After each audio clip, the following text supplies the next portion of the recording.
چڑیا اور جگنو۔ امی جان آج ہمیں کوئی کہانی سنائیں۔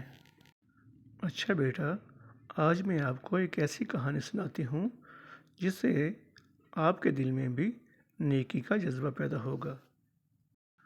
ایک دفعہ ایک درخت پر ایک چڑیا نے اپنا گھر بنایا ہوتا ہے۔ اس میں اس کے بچے بھی ہوتے ہیں۔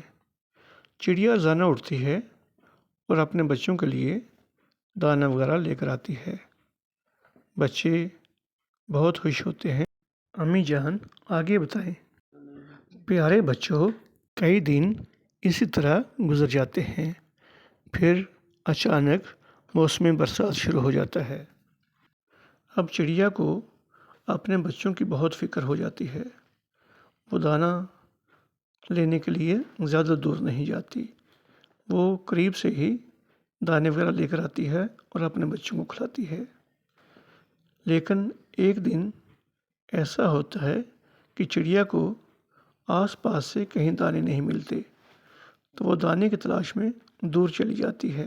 جب وہ گھر واپس آنے لگتی ہے تو بارش شروع ہو جاتی ہے۔ وہ بارش سے بچنے کے لیے تھوڑی دیر کسی درخت کے سائے میں بیٹھ جاتی ہے۔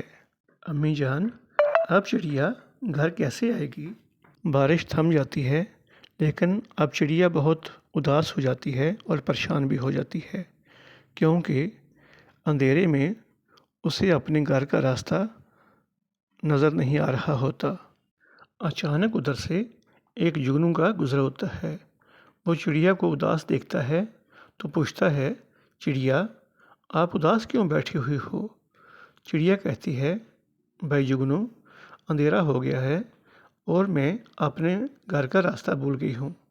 جگنو کہتا ہے، بھائی چڑیا ایسا کرو، میں آگے آگے اڑتا ہوں اور آپ میری روشنی میں میرے پیچھے پیچھے آ جاؤ۔ چڑیا بہت خوش ہوتی ہے۔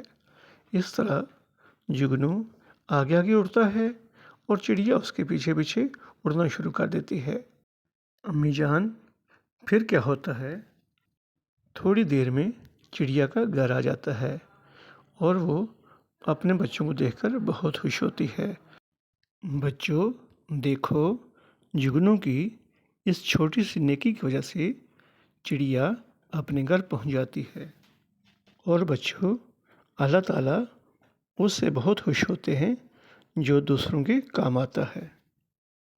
امی جان، ہم بھی وعدہ کرتے ہیں کہ ہم بھی دوسروں کے کام آئیں گے۔ شاباش بیٹا۔